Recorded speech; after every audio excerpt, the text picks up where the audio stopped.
So again, Anna, to you and the university, huge thanks. And what I would like to do is really looking a little bit at how we got where we are to really understand the sense of urgency to move differently into the future, in particular when it comes to food. And so I'd like to start as, where are we actually today? And I think most of you are probably familiar with the Sustainable Development Goals that were introduced by the United Nations back in 2015 as a framework to understand which areas we need to tackle in order to move towards sustainability.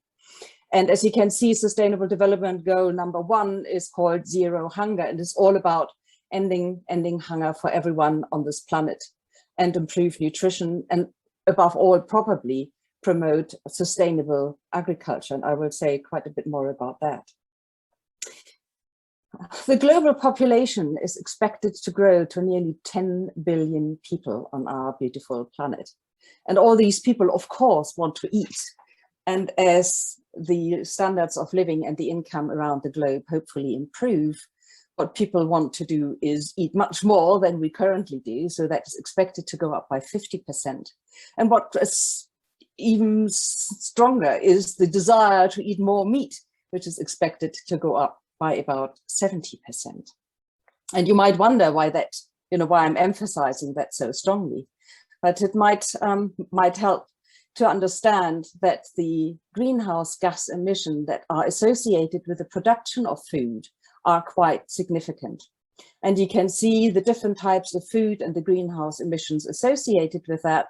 And clearly anything meat related comes out right on top, beef at the very top. And so agriculture has not only an impact on the CO2 emissions, there are also several other significant impacts on the environment, whether it is the land use, which 50% of the global habitable, i.e. sort of free of ice and not a desert, is being taken up for agriculture. Agriculture uses 70% of all fresh water. And this word eutrophication, I needed to look up. I wasn't quite sure what that actually meant. It is basically the ingredients from the fertilizers getting into the ground and getting into the rivers and getting into the seas and causing toxic algae, which leads then to fish dying and all sorts of other negative consequences. And I was pretty shocked to see to find that 94% of mammals on our planet are there for our consumption. Only 6% are actually wild animals. And I thought that was pretty shocking. And so clearly, if we're talking about the future of food, we really need to understand the impact our current practices have and figure out ways on how we can move to away from something that is clearly not sustainable at all. I also think there are some interesting paradoxes about, and I'd like to share 3. And the first one is that on the one hand, we have a huge number of people who are dying of starvation every year due to hunger-related diseases or sheer starvation. And on the other hand, we have also a huge number of people who are dying as a result of obesity or overweight-related illnesses. So strange things are happening at the planetary level. Another one is that we are wasting a huge amount of food. Actually, it is about 1/3 of the food that is being produced that is globally wasted. And on the other hand, we continue to cut down the precious lungs of our planet in order to create more agriculture fields. And then finally, we are having the challenge that our food is so much less nutritious today than it has been decades ago. We only have to go back 40 years where one orange would have delivered the nutritional and vitamin and minerals for which we now need to eat 8 oranges. And at the same time, we are seeing a huge growth in the food supplement industry because the food doesn't give us what we need. We now need to buy supplements in order to compensate for that. And so, you could probably say we literally are eating our planet, and that clearly needs to change. And I have just recently delved into the book A Life on Our Planet by David Attenborough, who I guess many of you know from his television series, The Blue Planet or A Life on Our Planet. And in his book, when he is given his witness statement, which is the first part of the book, he starts each of the chapters with a reference to how strong the population had grown between basically 137 when he was born and 2020 when the book was published. And you can see that the population has more than tripled in that period. At the same time, the carbon in the atmosphere has almost doubled, and the natural world, the wilderness, has decreased by almost 50% from 66 to 35%. So with that status quo, what got us there? What are the drivers that that created the scenario that we are actually facing today? I've already mentioned that the wilderness has decreased by half since 1937. And here's just another slide, basically looking at a longer time frame, just looking at the tropical rainforest and woodland loss that we have experienced over the last couple of 100 years.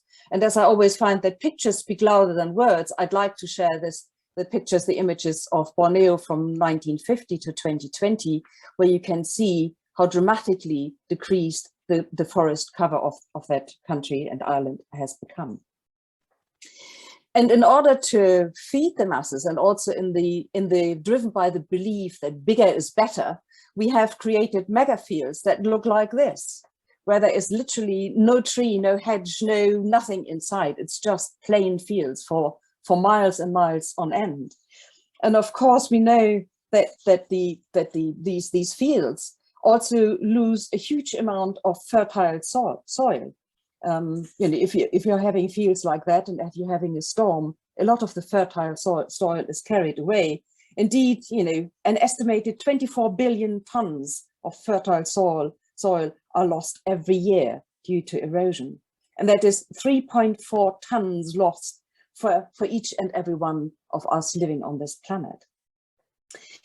And of course, as the monoculture is depleting our fields, we need to put increasing amounts of fertilizer onto the fields in order to get some return at all. And not only fertilizers, but also pesticides. And what I really find quite alarming is the toxicity of some of the fertilizers that we are putting on the ground.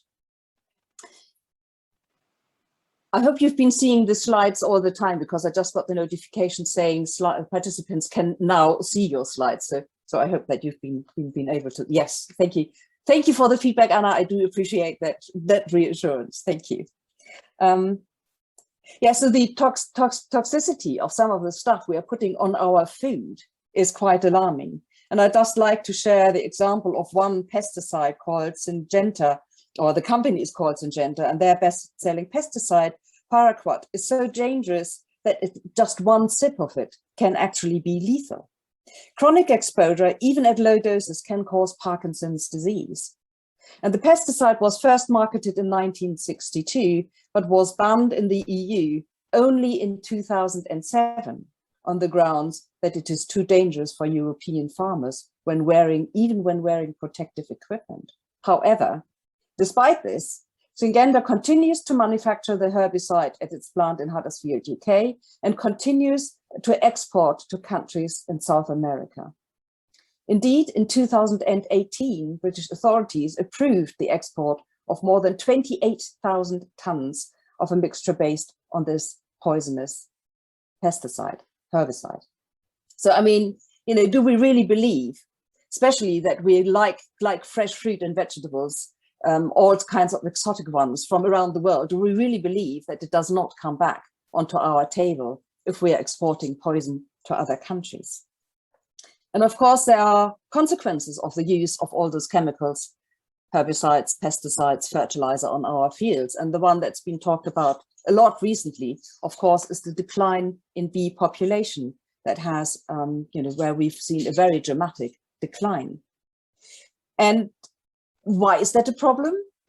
Well, about a third of the food that we are eating is based on pollination by bees. And now my computer doesn't want to move forward. I'm quite sure how I can persuade it. But interesting. Okay, well, now you were supposed to see the slide that tells you. I just hope it's a temporary hiccup and not a permanent one. Otherwise, you'll have to listen for my story without pictures for a little while longer yet. Okay. I will quickly hop out of my presentation and hop back in the hope that that resolves the problem. Well, do not worry. Some agree that in this world nothing can be said to be certain except death and taxes. And I would add to this list expected, unexpected technical problems during online events. So yes, you can say that again. We are all facing. Thank you.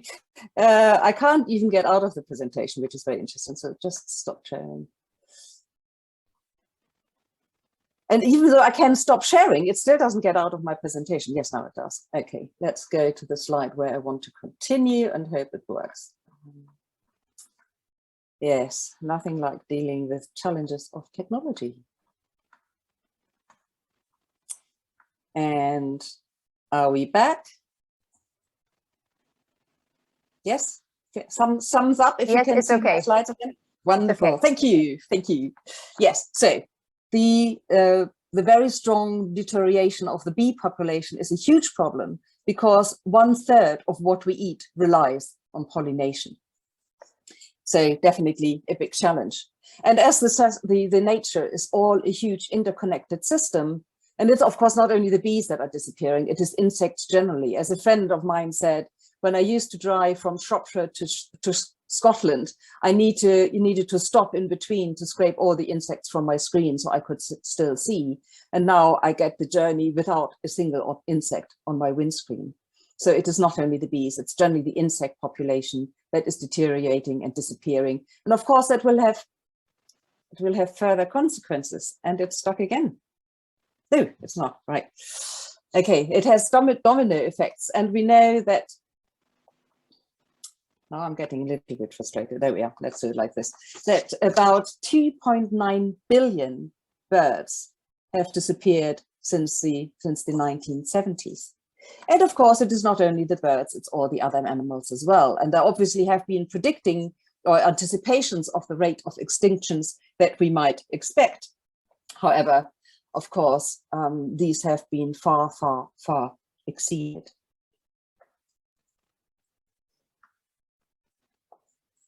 So the huge fields and the use of pesticides and herbicides is one huge driver that has brought us to where we are.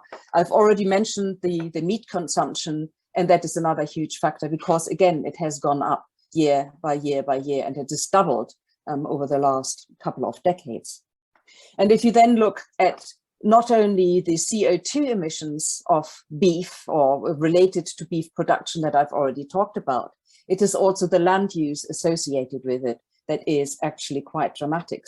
And as I always like to put things in different ways to make my point, is basically global livestock production generates more greenhouse gases than the entire transportation sector taken together.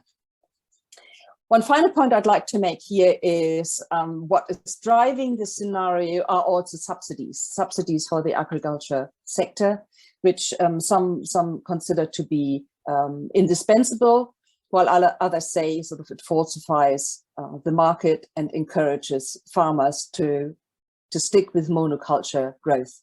Because, you know, I still remember when I was young, a long time ago, we were still talking about the sequence of different fruit, so that a field would be planted with crop one year and then with something else the following year, and another year something else would be planted, so that the soil gets different nutritions, gets different demands. And of course, most of that has gone by the wayside. And just in the United States alone, 53 billion are being spent on subsidies and bailouts for the agricultural industry. And I find that particularly interesting in the context that the budget for the education of the entire United States is a total of 64 billion. So not really that much more. And when we are looking at what is subsidized, it is again the food that damages our planet the most, 470 to 1 compared with vegetarian food, i.e. lentils and beef. So what now? What do we do now? Well, one thing is clear. I think that the system that the problem we are facing is multifaceted. And I already mentioned before, it is, you know, we need systemic approaches. The nature is a system. And I think that's also what makes it so difficult. It's not about fixing one thing. We need to tackle a number of different things and at different levels at the same time. And I was also wondering whether the language we use, it is all mechanistic, it's all industrial, it's, again, it's production and it's machines, we've got chicken factories and so on and so forth. And I always feel that the language we use very much influences on how we feel about things. And so therefore, whether we are motivated to change something or not. So maybe that might be one thing that we can start with. But I also think there are 3 areas where we can actually change things. And the first one is about, so how do we produce? And I think the first thing to do is to mitigate the impact that we are currently having. And it is, I've already pointed out that beef is responsible for a huge amount of CO2. They are also responsible for a huge amount of methane, which is a greenhouse gas even worse than CO2. And cows produce a lot of the methane. And so what we can do is actually by introducing food supplements for cows that helps to reduce the methane. And actually it is, oops, that's one too early. And it is actually not chemicals that we use, but there is a food supplement for cows based on red algae that allegedly reduces the methane production by 80%, 80, which I think is quite remarkable. We can also help keep better track of the values we have in our natural networks. So, for example, that's a thing where the digital industry and where the Internet of Things come into play, is that we can monitor, for example, bee stocks to make sure that if there is an infiltration of pests, if there is an attack by people or other animals, we can get immediately notified. We can also get notified whether the area where the bee stock is placed has sufficient food in its vicinity for the bees to survive and produce the honey that we so like. So there are, solutions out there that help us, whether they are digital or whether they are nature-based, to start to counterbalance the effects that we see. And then there's also, we can start to close the cycles. I mean, nature, I think we all know by now that there is no waste in nature. What is the waste product of one part of nature is the input for another cycle in nature. And so trying to emulate these cycles, of course, also known as the circular economy, is picked up by a number of organizations, and I think particularly relevant in the food industry. So this organization, which is based in the United States, uses agriculture technology that they describe it as organic cycling science technology that transforms unrecoverable vegetative food byproducts into a platform to sustainable technologies for indoor farming. So they are using the food waste to create fertilizers to be used in the indoor context. And so I think something like that is very easy to do. We just need to put our mind on it and stop relying entirely on technology and believe that we can control and manage and dictate nature what she is supposed to do for us. Excuse me. Interestingly, sorry.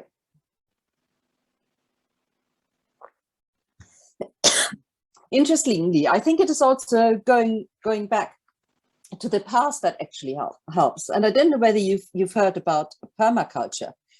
So I've compared, I've introduced the mega fields in the past. And if that's what fields in many places look like today, this is what fields used to look like. small, highly diverse places with hedges, with trees, with a variety of plants that are grown in close proximity. And of course, if you think about it, you know, the fewer different varieties they have, the less biodiversity it supports.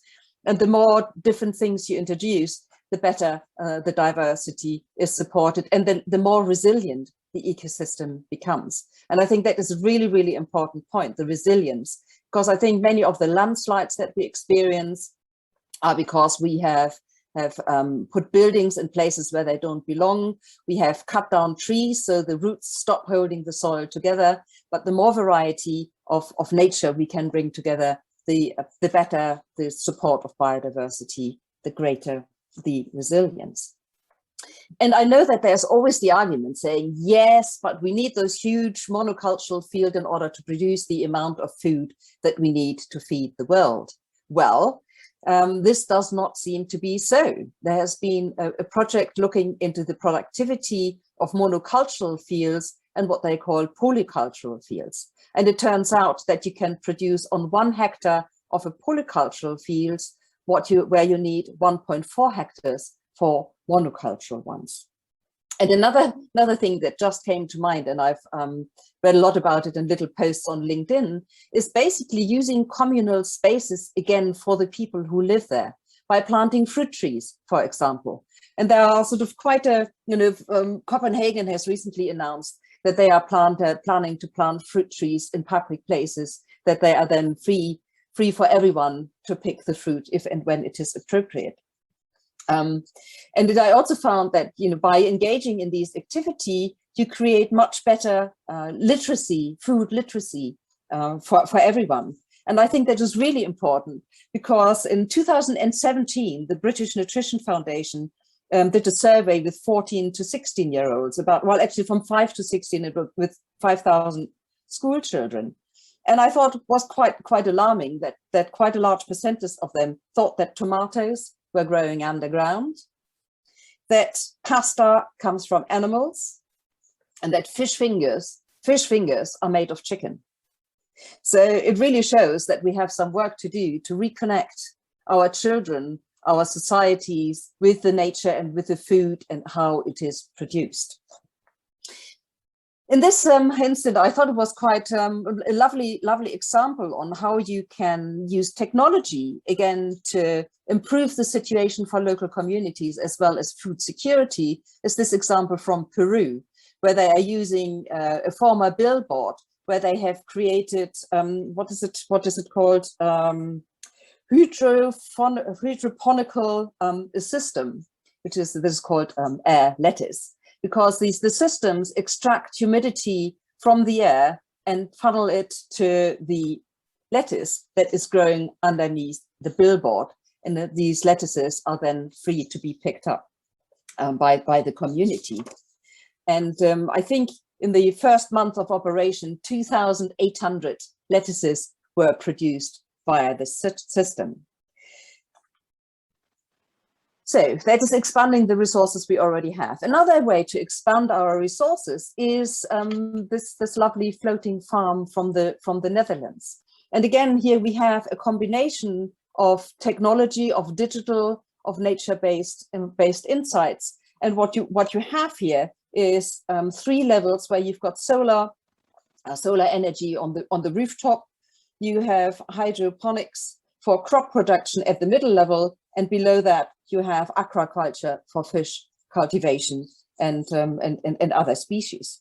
And so all of this is not creating something entirely new. This one is based entirely on existing technologies such as mooring systems, pontoons, floating structures, hydroponics, aqua tanks, and even desalination systems are part of this system. So it is not only about how we create something entirely new, but how do we put things that we have already together in clever ways to come up with a way to produce our food in more sustainable ways.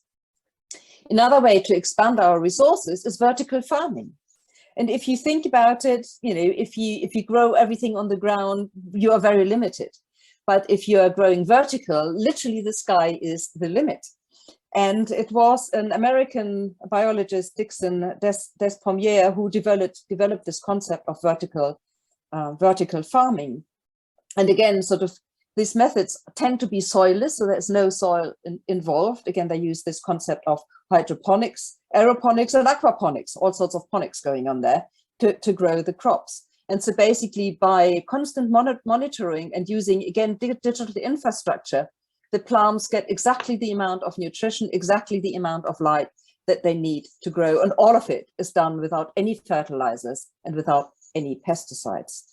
So a huge improvement in my view. And you don't need to build new structures for that, because one of the arguments might be, well, yes, it is really expensive to construct these new buildings.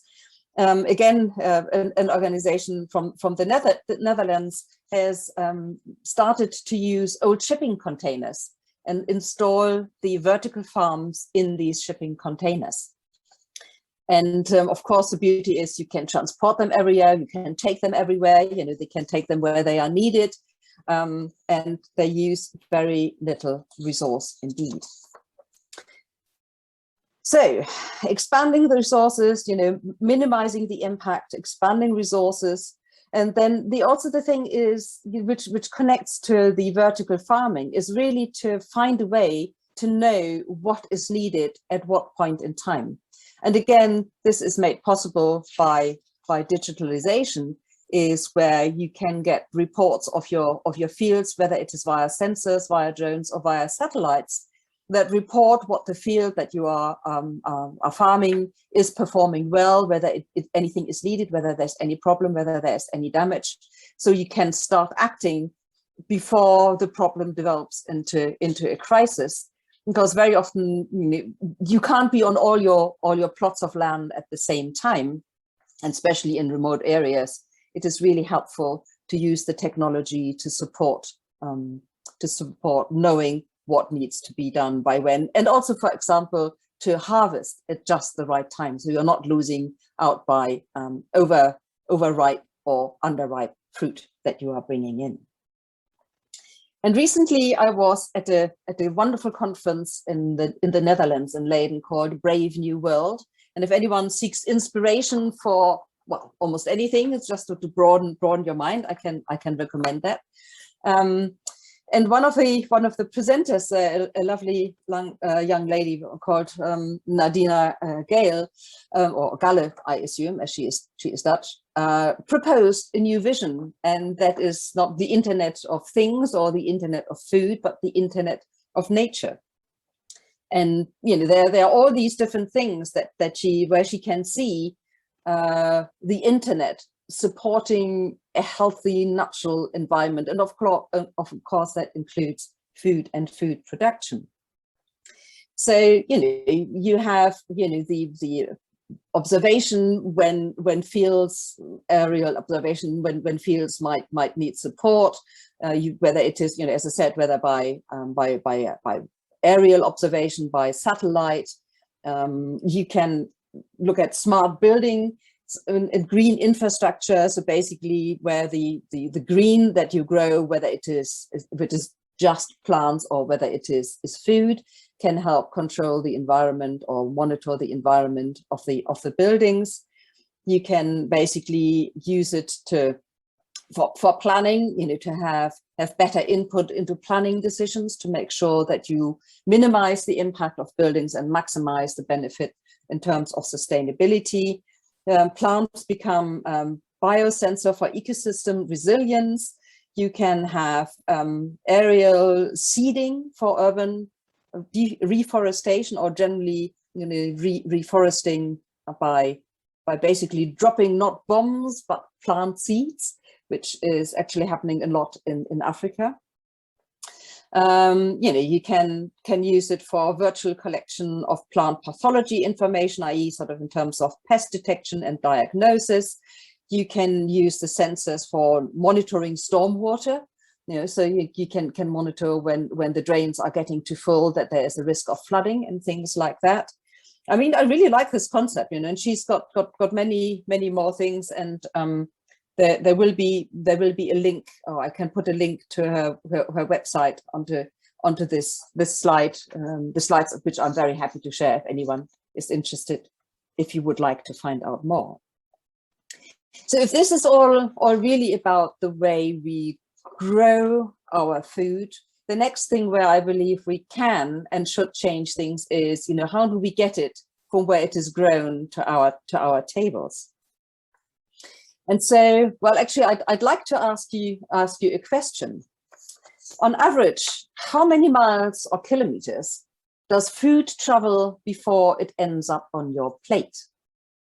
And I just like to invite you to, put a figure into the chat, and I'll just see whether I can. Yeah, and I think I might have to rely on you to read it back to me because it's difficult for me, the chat, while I'm presenting. Anyone got any ideas how many miles or kilometers it takes from the place of production to your plate on average? Be brave. On average, like 50, yes, I would say the same. Yeah. We had 50, 100, 1,300 kilometers. So okay, right. Well, from 50 to 100 to 1,000.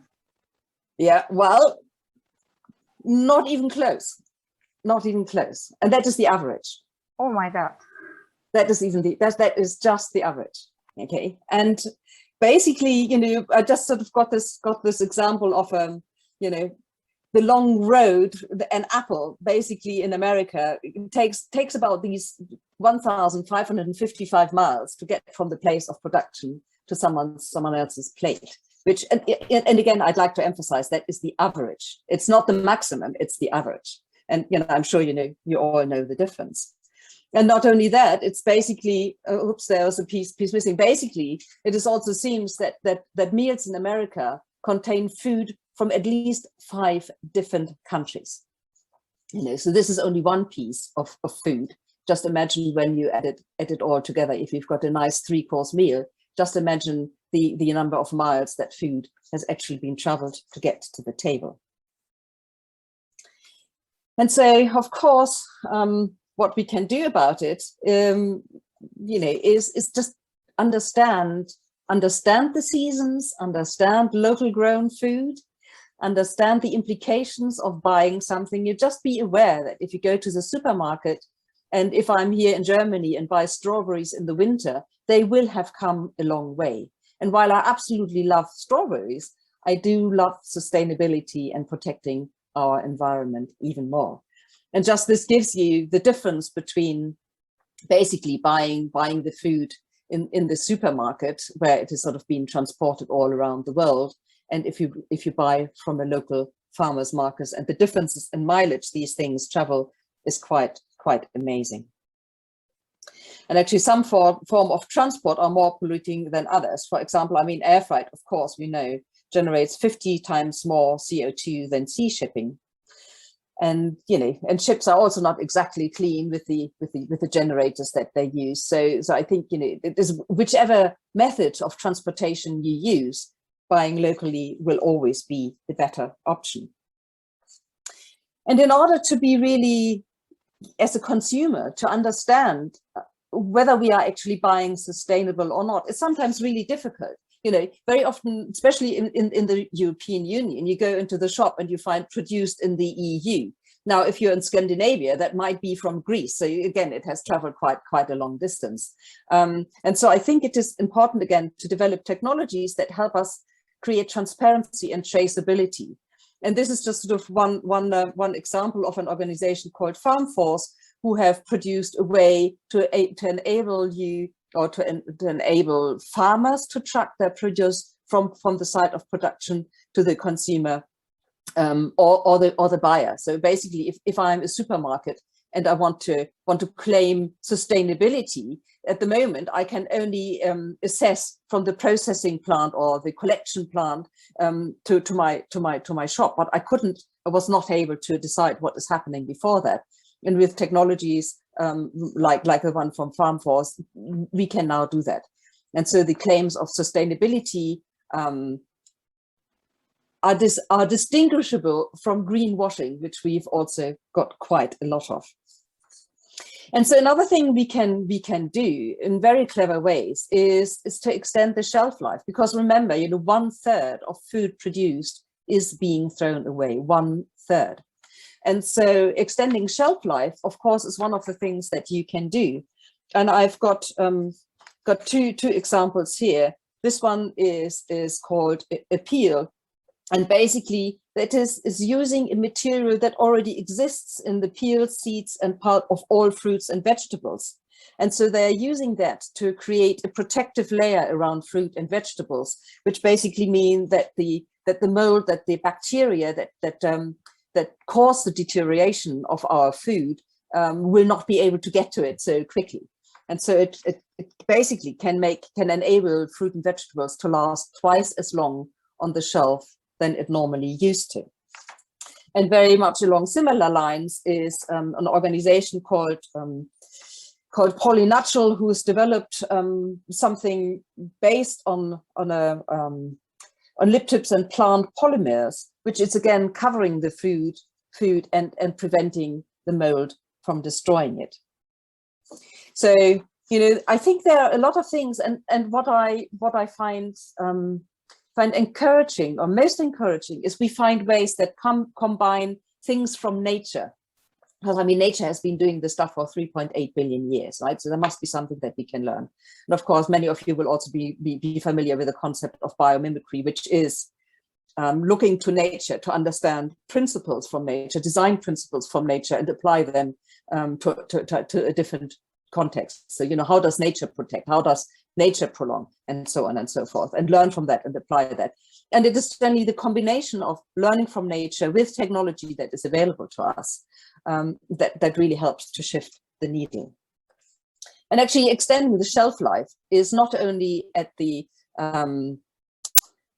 sales or point of sale, or between production and consumption. We can also do our own bit. There are devices. This is just one of them that you can put in the fridge that makes sure that the fridge keeps microbe-free, bacteria-free. And again, it is not with chemicals. This one basically uses ozone and negative ions to sterilize the things that are in the fridge, so that decay doesn't set in so quickly. And then finally, I also think, and probably the biggest impact, is the way that we consume. Because I think if we change the way that we consume, it will have ripple effects on what is being produced and where it is being produced and where it is being transported. So, I've already mentioned that buying locally is a huge, huge, huge impact. And that is something that is, I would say, reasonably easy to do. At least not as difficult as, change how a farmer farms on the other side of the world. And so, again, a couple of examples what is already happening in this area. And restaurants are always considered quite significant wasters of food, because a lot of food is purchased and then, customers don't buy it and it's being thrown out. But for a chef, it is generally quite difficult to understand exactly, because they don't go through the bin at the end of the day to look what has been thrown out, so that they, can adjust their purchasing behavior accordingly. And so this company, Winnows, they have developed a garbage system where basically anything that is thrown into the bin is monitored and will be recorded.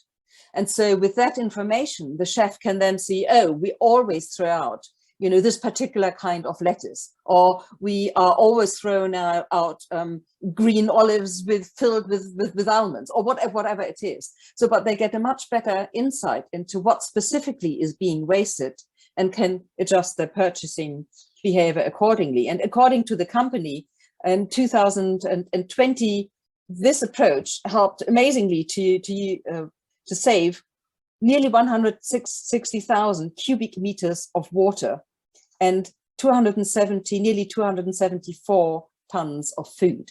So it prevented the waste of these resources.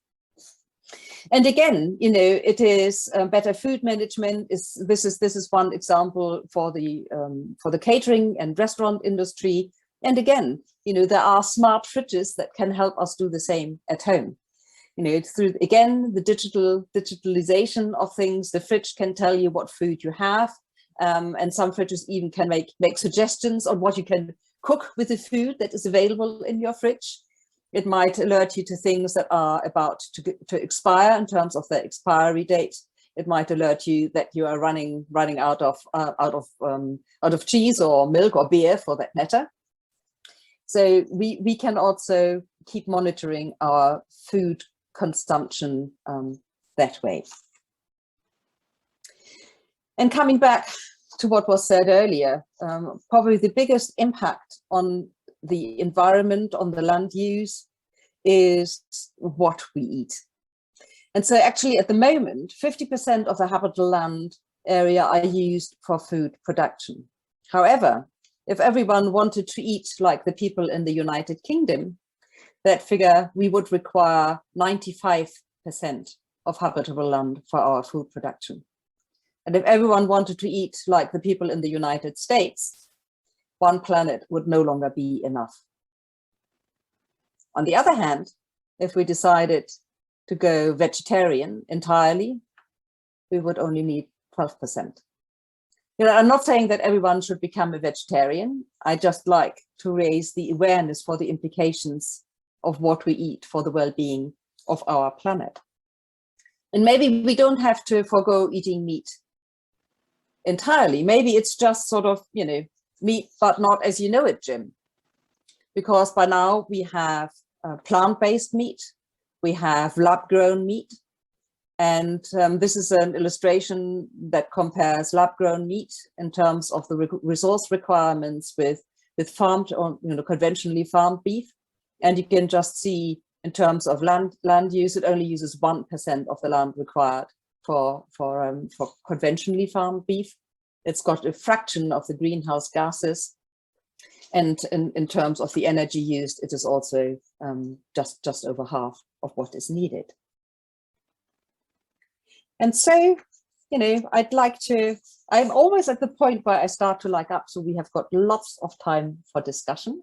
But before I do that, I'd like to see whether it works. And again, Anna, I would require your help with this, because I would like to introduce some foods of the future to you and invite you just to type either yes or no into the chat to say whether you would be willing to eat this kind of food. So very simple, just a yes or no. And then Anna, if you can monitor it a little bit and give me those sort of new thumbs up, thumbs down for that. And the first one is a plant-based meat, a plant-based burger. Who would be happy to eat that instead of, you know, the real thing?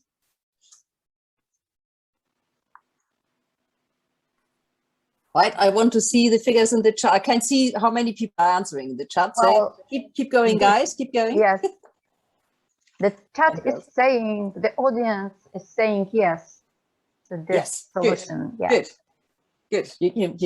You might want to try it out. Now, how about insects? Okay, so we start with insects. Yeah, we are now on to insects. Who is happy to eat insects or insect-based food? I would say that no is the answer of the majority, but I wrote yes. Thank you. Answer would be Thank you. Yes, yeah. Are there a few people with yes? Yes, few, brilliant. But still. Yeah. I had a very interesting, well, whenever I travel, I like to eat local food, and I had made that very clear. And when I was teaching in Mexico some years ago, they took me to a local restaurant where I had been served ant eggs and crickets and some strange mushrooms that grow on trees. And, you know, as long as you don't think about what you're eating, it's fine. It is our associations, our mindset, I don't like crawly creepies, that prevents us from actually enjoying. Actually, sort of, you know, those crickets are really quite nice crispy little snacks. Okay, let's go on to the next one. Who would eat algae-based food?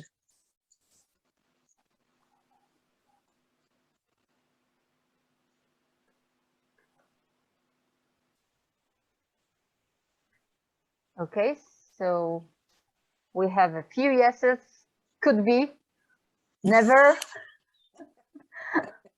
But yep. I would say that majority is for, or is, you know, hesitating whether to go for it? Yes.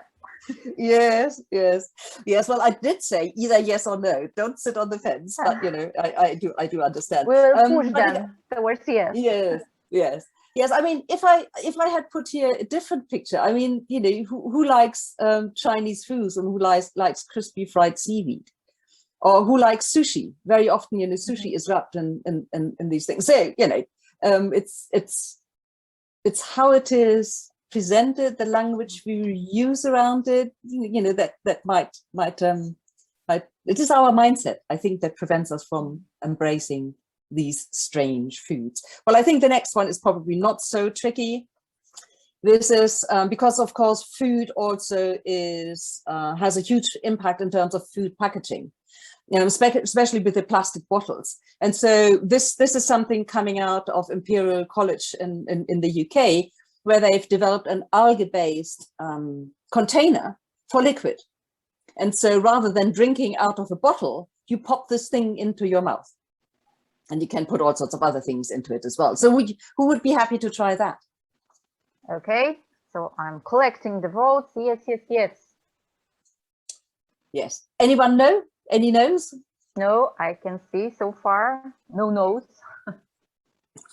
Great. No, and no so, negative answers. Okay, then I've got two more. You were quite positive about the vegetable-based burgers. How about lab-grown burgers? Mm-hmm.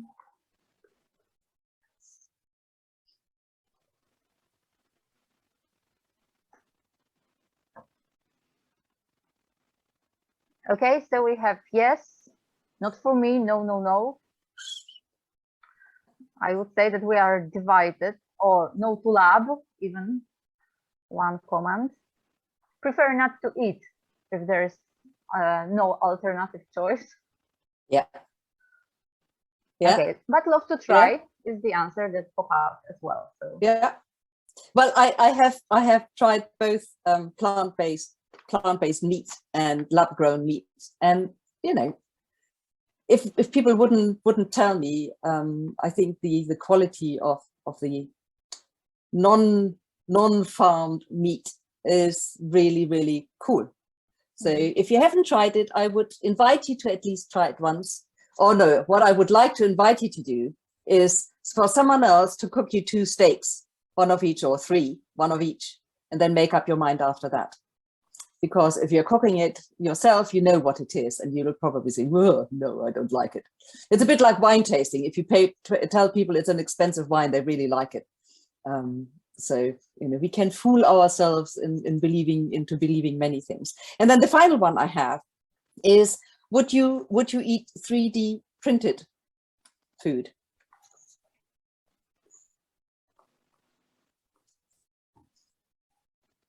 Okay, so we are collecting votes. Well, yes, would try. No, no, yes, no, yes, I would like to try. But Renata is wondering, what? 3D produced? I heard about it, but I couldn't answer now. Well, you can 3D print anything. You can 3D print your pancake. You can 3D print your fish fillet. So you know, it's amazing. You can really print all kinds of different foods. You know, so you can 3D print your menu. Okay, so we have many people ready to try. So. Brilliant. I like that. You know, nothing lost in trying. Well, thank you so much for that. And I've just this morning I had a newsletter from someone I know who was involved in COP 2026, which of course is just finished in Glasgow. And I'd just like to finish with two things from that conference. The first one, I even haven't had the time to look up exactly what it is. You have to allow me just to share what I read. There is obviously an initiative called Regen 10, which brings together farmers, businesses, investors, policymakers, and food sector initiatives to scale up regenerative and resilient food systems. It also aims to ensure that over 5 million farmers are paid fairly for farming regeneratively, and that roughly 60 billion per year is deployed to finance the transition. And so, why it matters, food systems currently generate 12 trillion a year in hidden costs compared to the US 10 trillion in economic value. And so, of course, I think I spent the last time maybe not so much talking about food 4.0, but laying the grounds for why it is so critical that we move towards it.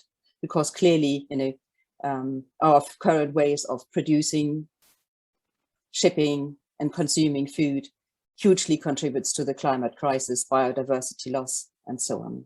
And I finish with a quote by Paul Pullman, who used to be the CEO of Unilever and has implemented some big changes in that huge organization in terms of moving towards sustainability. He is now co-chair of FOLU. Again, as I said, I haven't had the time to look up what exactly that is, and founder of Imagine, who said, "It is not possible to keep 1.5 Celsius alive, halt and reverse nature loss, or deliver the Sustainable Development Goals unless we act now to radically transform food production and land use system. A regenerative food system holds the key to all of these goals. It can reconnect us with nature. It can reverse the environmental crisis before we hit the wall. It's the best, fastest, and cheapest solution we have to fight climate change and inequity. Scaling this to 50% by 2030 would cost around 60 billion a year, less than 2% of the total investment required for the transition to net zero. Helping farmers doesn't have to cost the earth, and the benefits would be huge."